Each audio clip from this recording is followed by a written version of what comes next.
down around the Brighton Hull area.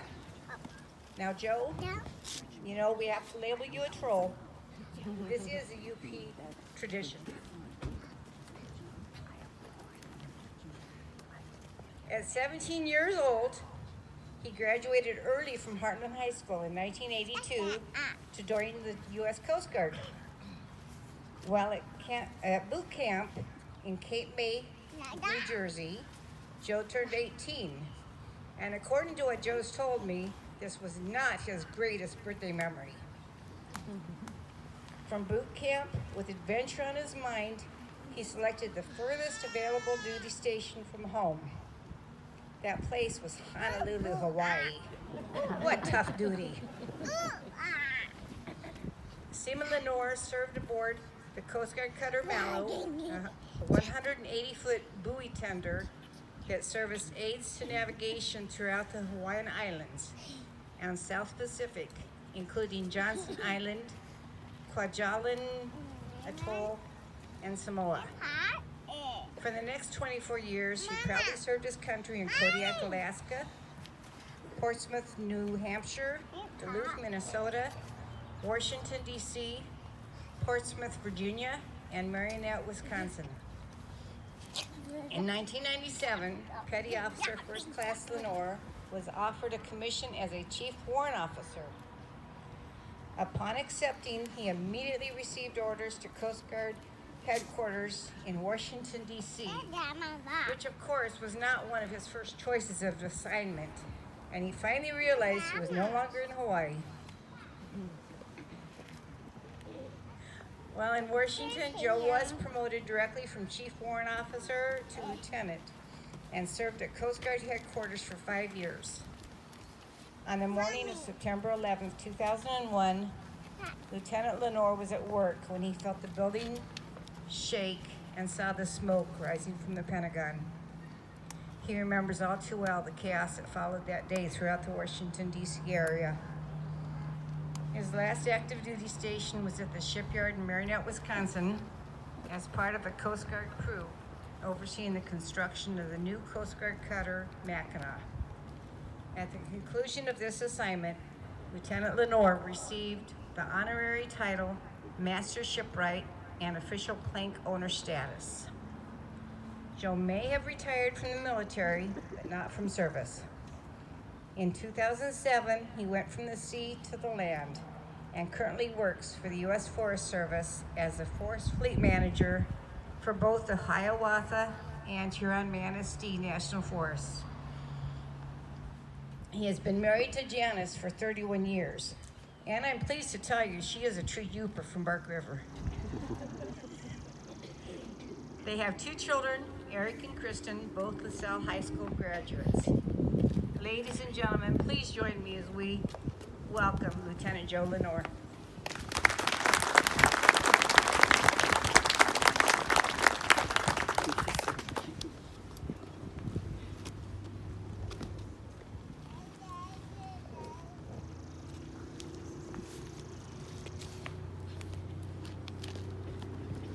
Well, I thought that after 31 years of marriage to a Yooper and living in the UP for 12 years and having 2 kids that graduated from LaSalle High School that I could finally be called a true Yooper.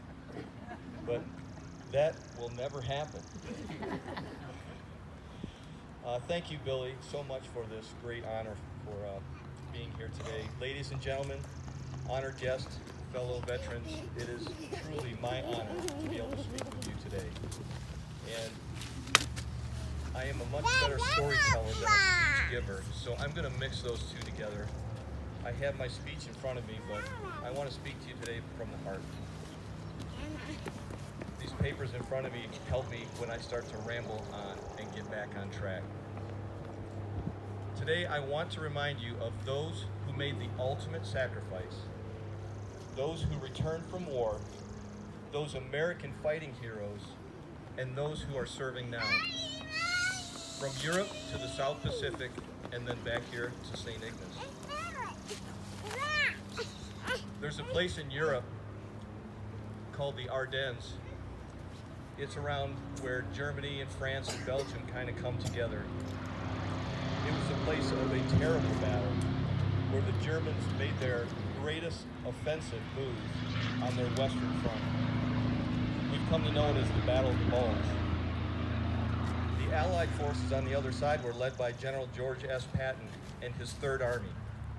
It was one of the costliest battles ever, where we lost over 19,000 killed and many POWs taken. There's a tiny little country in there named Luxembourg. And within Luxembourg, there's an American military cemetery.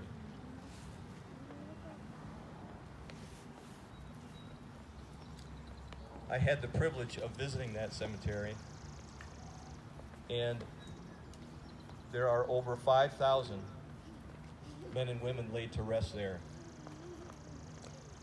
As you walk through those headstones, the one thing that becomes very apparent is that these were young men and women, most between the ages of 19 and 24. And they were from everywhere: Wisconsin, Indiana, from California to Florida, Maine, and yes, from Michigan. I cannot begin to tell you what it feels like to walk among those headstones and see our U.S. flag, stars and stripes, flying high on that piece of ground in a foreign land, with our national anthem playing at the top of the hour and taps playing at the bottom of the hour. There's no other feeling like it. So on this Memorial Day, let us never forget to remember those who made the ultimate sacrifice. Rocco Walsh was a second-generation Italian, born in West Virginia. He was 8 years old when he first started working in the coal mines. And sometime in the early 1930s, his family did what many families did during that time, from Kentucky, West Virginia, Tennessee. They headed up north because there was this guy named Henry Ford and a lot of other American pioneers that were making the great American automobile. It was in Detroit that Rocco enlisted into the U.S. Army to fight in Europe. He was not a big man, but he was tenacious, pure Italian. No one messed with Rocco. He served as an infantryman with General Patton's Third Army. And sometime during the Battle of the Bulge, Rocco was taken as a prisoner of war. You will not see a headstone for Rocco at Luxembourg or any of the European American military cemeteries, because you see, my grandfather made it home. When my grandmother Helen picked him up at the airport, he weighed 95 pounds. I think he spent the next 3 months eating my grandmother's homemade pasta.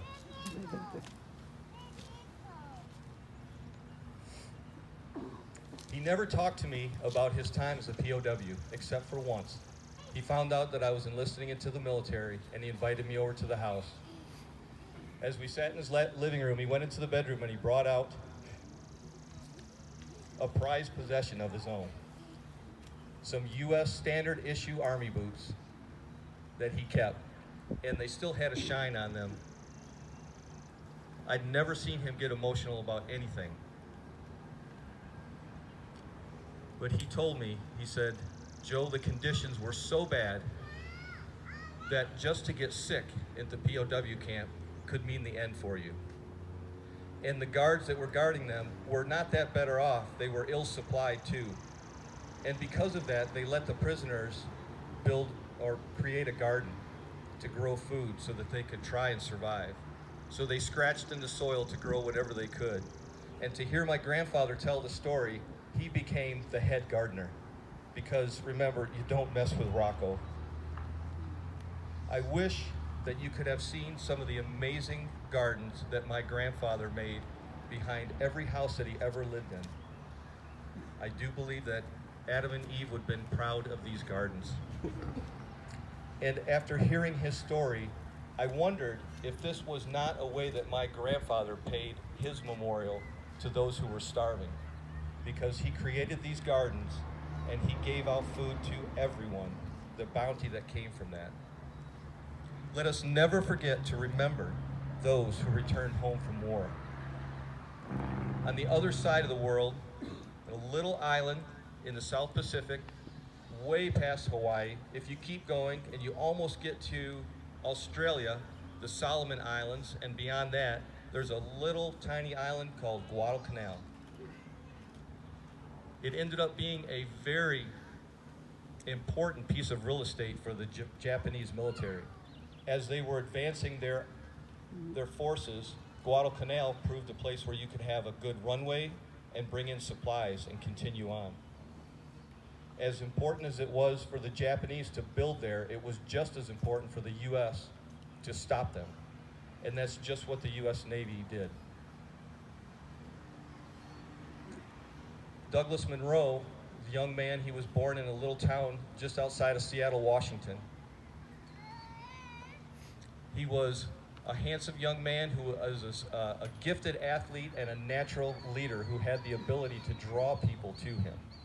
He wanted to do one thing when he graduated from high school, and that was join the U.S. Coast Guard. And that's exactly what he did. And at this time, it so happened that the Japanese had attacked Pearl Harbor. Doug found himself attached to a Navy battle group headed for Guadalcanal. Now, during wartime, the U.S. Coast Guard becomes part of the U.S. Navy. But there was one thing that Doug could do that many of the U.S. Navy could not. He could drive a boat. And the U.S. Navy commander put him in charge of 24 Higgins boats and within that battle group. Can you imagine that, a coastie in charge of all those Navy boat drivers? A Higgins boat is a landing craft. It's about 36 feet long. It's meant for hauling men and equipment to the shore. Offloading by undoing the front bow goes down. And it could hold about 36 men, typically. And Doug, as a signalman first class, was in charge of 24 of them. One day, there was a fierce battle on Guadalcanal, and nearly 500 Marines were trapped in the tree line and could not get off the island.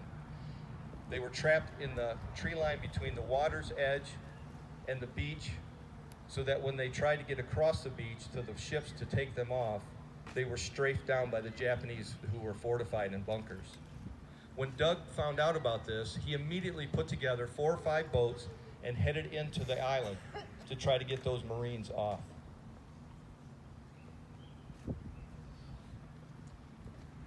He was able to place his boat in a way that he drew the fire and blocked the Marines from getting from the tree line to the boats to get off the island.